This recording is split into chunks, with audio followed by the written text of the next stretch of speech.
Salut les travelers, c'est Charles et aujourd'hui on va voir comment voyager en Thaïlande tout en économisant un max d'oseille. Pour commencer, ne change jamais ton argent ni à l'aéroport ni à l'hôtel, le cours est vraiment abusé. Dans le contexte dans lequel je suis parti, à l'aéroport 1 euro égale 33 bahts et puis partout ailleurs 1 euro égale 37 bahts. Donc sur plusieurs dizaines, plusieurs centaines d'euros tu gagnes vraiment au change. Donc attends vraiment, prends le strict minimum à l'aéroport, c'est-à-dire que si tu prends le métro, échange 10 euros, si tu prends le taxi, échange 30 euros, mais ne fais pas tout ton change, ne fais pas cette erreur-là, tu auras beaucoup à perdre, c'est dommage.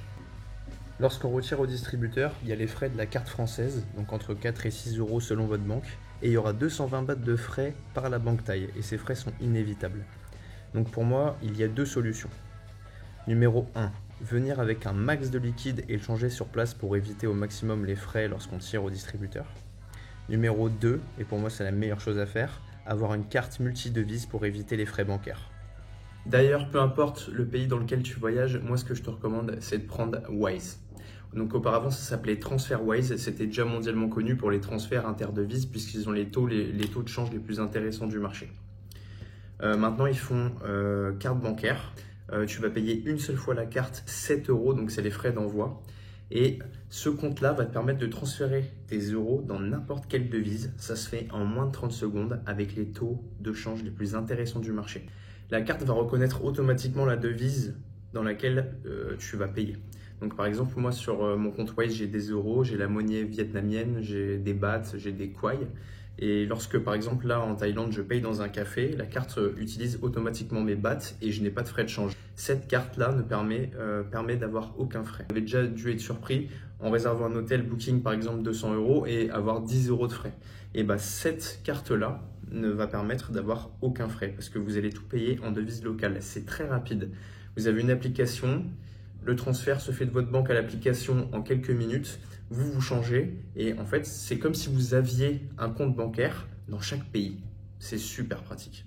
Bon, là je te raconte ça avec mes mots, je connais pas le processus exact, je suis pas banquier, mais n'empêche qu'avoir une carte multidevise pour avoir échangé avec pas mal de voyageurs, c'est le meilleur plan. Si comme moi tu veux utiliser Wise, je te mets le lien dans la description juste en dessous de la vidéo et tu auras jusqu'à 500 euros de change sans frais. Donc c'est cool et puis moi bien sûr j'ai aussi à y gagner, donc c'est donnant-donnant, voilà. Deuxième tips, lorsque vous arrivez probablement à Bangkok, surtout attendez d'arriver dans un 7-Eleven pour prendre une carte SIM 30 jours avec internet. Puisque contrairement à l'aéroport, dans le 7-Eleven, vous allez payer 9,40 €, quelque chose comme ça.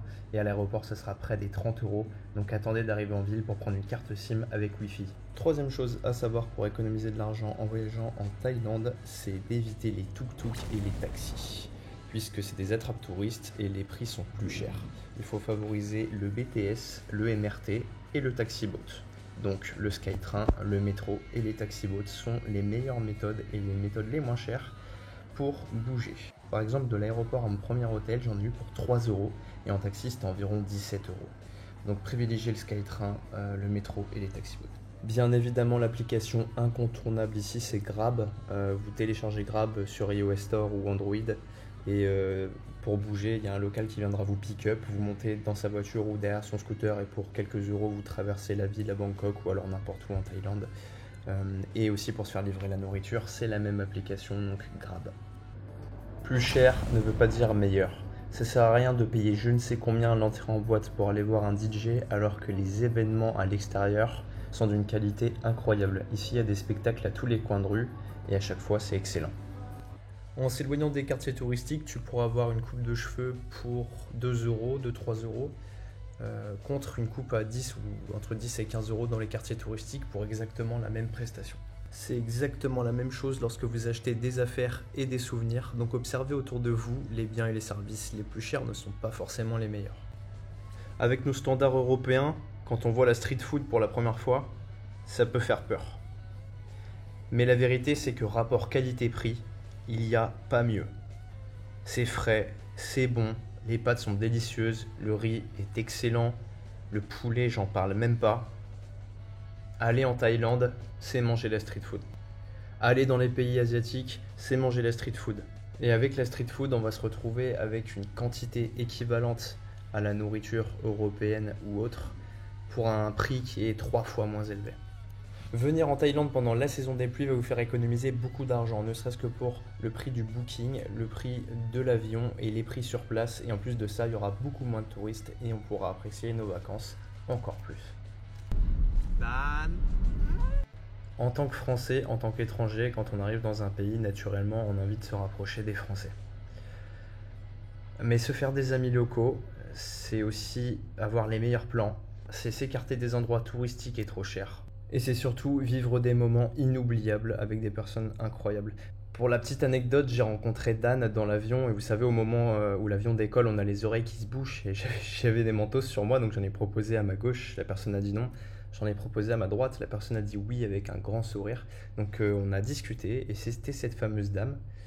En sortant de l'aéroport, je devais payer 800 bahts mon taxi pour aller jusqu'à l'hôtel.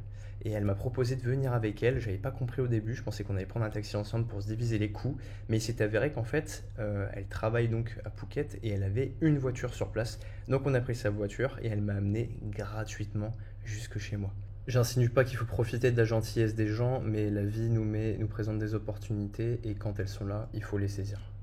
Et peu importe où vous voyagez, les personnes qui auront grandi dans le lieu dans lequel vous allez auront forcément plus de bons plans que vous.